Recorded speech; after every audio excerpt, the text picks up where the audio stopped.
ಇವತ್ತು ನಾವು ಹಾಂ ಕರ್ಬೂಜ ಹಣ್ಣಿನ ಜ್ಯೂಸ್ ಹಾಂ ಮಾಡೋಣ ನೀ ಬನ್ನಿ. ಈಗ ಇದನ್ನು ಹಾಂ ಈಗ ಕಟ್ ಮಾಡೋಣ. ಈಗ ಈಗ ಬೀಜವನ್ನು ತೆಗೆಯೋಣ. ಹ್ಞೂ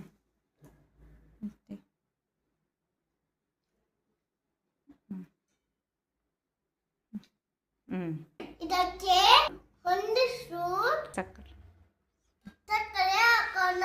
ಹ್ಞೂ ಮತ್ತು ಒಂದು ಕಪ್ ಹ್ಞೂ ಹಾಲು ಹಾಕೋಣ. ಹ್ಞೂ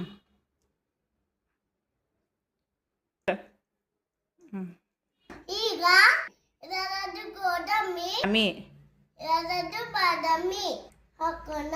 ಹ್ಞೂ ಈಗ ಈಗ ಮಿಕ್ಸ್ ಮಾಡೋಣ.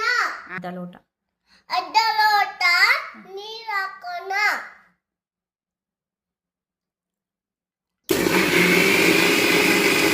ಹಾಂ ಈಗ ರಜೆ ಆಯ್ತು. ಕರ್ಬೂಜ ಹಾಂ ಜ್ಯೂಸ್ ಹ್ಞೂ ಹಾಂ ಸೂಪರ್. Thank you.